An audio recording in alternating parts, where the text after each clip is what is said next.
नमस्कार। अनिल अंबानी की उनकी कुछ गलतियां हैं जो उनको ले डूबती हैं। ऐसा नहीं है कि अनिल अंबानी ही ऐसे खरबपति हैं जो खाकपति की श्रेणी में आ चुके हैं, ऐसा नहीं है। इससे पहले अगर आप देखेंगे बहुत सारे जो उद्योगपति रहे हैं वो धन कुबेर भी रहे हैं। इससे पहले कॉफी कैफे डे के संस्थापक वीजी सिद्धार्थ, जेट एयरवेज के संस्थापक और पूर्व CEO Naresh Goyal, yes bank के संस्थापक राणा कपूर और फोर्टिस हेल्थ केयर के पूर्व प्रमोटर बलविंदर सिंह और शिवेंद्र सिंह भी इस कैटेगरी में आते हैं। एक एक करके छोटे छोटे पॉइंटर्स में आपको समझाऊंगा इन सभी के बारे में। अमूमन मैंने एक डिटेल एनालिसिस की और अपने वीडियो में किया हुआ है। साल 2019 में जहां बड़े भाई मुकेश अंबानी की रिलायंस इंडस्ट्रीज RIL ने नए मुकाम हासिल किए थे और 10 लाख करोड़ के मार्केट कैप वाली पहली कंपनी बन जाती है और 2020 में ये जो कंपनी है कर्ज मुक्त हो जाती है। लेकिन जो उनके भाई अनिल अंबानी की स्वामित्व वाली कंपनियों का इतना बुरा हाल था कि अब वकील की फीस भरने के लिए उन्हें अपनी पत्नी के गहने जेवरात तक बेचने पड़े हैं। अनिल अंबानी ने लंदन की अदालत से कहा है कि वो इन दिनों सामान्य जीवन जी रहे हैं, उनके पास सिर्फ एक कार ही है और वकीलों की फीस चुकाने के लिए उनको अपनी पत्नी के गहने तक बेचने पड़ रहे हैं और जो उन्होंने बेचे भी हैं। अब उन्होंने अदालत से कहा है कि जनवरी और जून 2020 के बीच उन्हें गहने के बदले 9.9 करोड़ रुपए मिले थे। अब उनके पास कोई ऐसी चीज नहीं कि जिसकी कोई कीमत हो। अब जब उनसे उनकी कारों के बारे में पूछा गया तो उन्होंने कहा कि उनके पास कभी भी रोल्स रॉय कभी नहीं रही थी, वो सिर्फ एक ही कार में चला करते थे। देखिए दोस्तों, ब्रिटेन की हाई कोर्ट ने 22 मई 2020 को पारित एक आदेश में अंबानी से साफ तौर पे कह दिया था कि वो चीन के बैंकों का 5,281 करोड़ रुपए जो कर्ज है 12 जून तक लौटा दे।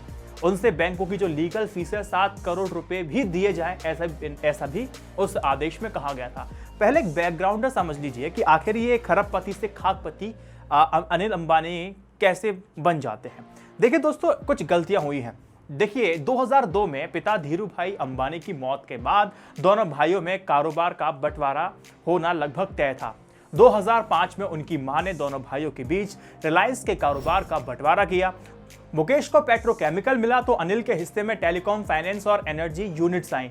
अब इसके बाद दोनों में कंपटीशन बढ़ जाता है। दोनों भाइयों के बीच एक एग्रीमेंट हुआ था। उस एग्रीमेंट में यह था कि हम और आप यानी कि एक दूसरे के कारोबार में, बिजनेस में नहीं आएंगे। 2010 में यह एग्रीमेंट खत्म हो जाता है। मुकेश अंबानी ने करार खत्म होते ही अगले 7 सालों में टेलीकॉम सेक्टर में 34 अरब डॉलर निवेश करने की डिक्लेरेशन कर दी थी। टेलीकॉम में मुकेश अंबानी की जियो के आने के बाद से अनिल अंबानी की मुश्किलें और ज्यादा बढ़ जाती हैं। 3 साल के भीतर ही जियो के 30 करोड़ यूजर्स हो जाते हैं। TSL, टेलीनॉर और MTS की तरह रिलायंस कम्युनिकेशन का भी जो बोरिया था वो सिमटना लगभग तय हो चुका था और सिमट चुका था। 2007 में अनिल अंबानी के पास 35 अरब और मुकेश अंबानी की संपत्ति करीब 49 अरब डॉलर थी। साल 2008 में आई फोर्ब्स की सूची में अनिल अंबानी 42 अरब डॉलर के साथ दुनिया के 6ठे सबसे अमीर व्यक्ति थे और अनिल अंबानी की कंपनी डूबने के पीछे एक्सपर्ट्स जो कहते हैं कि बंटवारे में अनिल अंबानी को जो कंपनियां मिली थी उन पर उन्होंने ध्यान ना देते हुए अनिल अंबानी ने कई और सेक्टर्स में इन्वेस्टमेंट करना शुरू किया, जिससे उनकी एक के बाद एक कंपनी डूबती चली गई। उदाहरण के लिए बताया जाता है कि 2017 में रिलायंस कम्युनिकेशन ने अपना वायरलेस कारोबार बंद कर दिया था। मई 2018 में अनिल अंबानी ने इस कंपनी को बंद करने का निश्चय किया, जिसके बाद यह कंपनी दिवालिया कार्रवाई में आ गई। अब देखिए, मई 2019 में रिलायंस कैपिटल ने अपना म्यूचुअल फंड कारोबार भी बेच दिया। 2020 को रिलायंस पावर 685 करोड़ रुपए का लोन चुकाने में डिफॉल्ट हुई थी। वहीं रिलायंस इंफ्रा पर 148 अरब डॉलर का कर्ज चढ़ा हुआ था और इसी तरह उनकी दूसरी कंपनी भी घाटे में आने से दिवालिया होती चली गई और इस तरह से खरबपति से खाकपति अनिल अंबानी बन गए। बलविंदर सिंह और शिवेंद्र सिंह कभी फोर्ब्स की लिस्ट में थे। देखिए, फोर्ब्स ने 2015 में भारत के सबसे धनवानों की एक लिस्ट साझा की थी। एक साथ 35वें नंबर पर रखा था इन दोनों को। तब उनकी संपत्ति 2.5 अरब डॉलर आंकी गई थी। दोनों भाइयों की बर्बादी की कहानी साल 2008 से शुरू होती है, जब उन्होंने रैनबैक्सी में अपनी हिस्सेदारी जापान की कंपनी दाइची सांक्यो को 9,576 करोड़ रुपए में हिस्सेदारी बेच डाली थी। अब इससे मिलने वाले पैसों में उन्होंने साल 2009-10 में 2000 करोड़ रुपए का कर्ज और टैक्स चुकाने में खर्च किए। वहीं 1700 करोड़ रुपए गैर बैंकिंग वित्तीय कंपनी रेलिगेयर में और 2230 करोड़ रुपए अपने हॉस्पिटल चैन फोर्टिस में निवेश किया था। अब दिग्गज दवा कंपनी रैनबैक्सी के पूर्व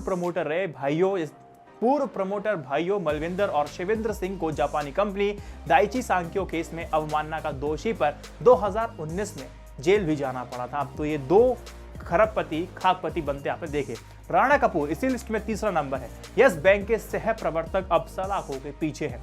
अब देखिए, आप सभी ने देखा है, बहुत मामला हाइक भी हुआ था कि ईडी ने हाल ही में यस बैंक के सह प्रवर्तक राणा कपूर का लंदन में 127 करोड़ रुपए मूल्य का जो फ्लैट है उसको कुर्क किया है। अब ईडी ने इससे पहले मनी लॉन्ड्रिंग मामले में राणा कपूर की 2203 करोड़ रुपए की संपत्ति को भी अटैच किया था। राणा कपूर की केंद्रीय जांच एजेंसी ने मार्च में गिरफ्तार किया था, ये भी आपको पता है। फिलहाल वो अभी जेल में है। चौथा नंबर आता है वीजी सिद्धार्थ का। अब देखिए, आप भूल तो सकते रहे, कैफे कॉफी डे के मालिक 2019 में एक नदी में कूद करके सुसाइड करते हैं, आत्महत्या कर लेते हैं। कैफे कॉफी डे के फाउंडर ने 5 लाख के साथ अपने सफर की शुरुआत की थी और $1 अरब से अधिक की संपत्ति के मालिक वो बन जाते हैं। हालांकि बाद में वो कर्ज के जाल में ऐसे फंसते चले गए कि उससे निकल नहीं पाए और आत्महत्या ही उनको एक रास्ता दिखाई दिया। अपने सुसाइड लेटर में उन्होंने कर्जदाताओं के दबाव और आयकर अधिकारियों के द्वारा उत्पीड़न के बारे में भी बताया गया है। ये भी मैंने वीडियो बनाया हुआ है, जाके आप देख सकते हैं। 5वां नंबर है जेट एयरवेज के संस्थापक नरेश गोयल। एक समय एविएशन किंग कहलाए जाते थे। गोयल ने 1991 में जेट एयरवेज की शुरुआत की थी। देखते ही देखते यह कंपनी एविएशन क्षेत्र में तेजी से आगे बढ़ने लगी।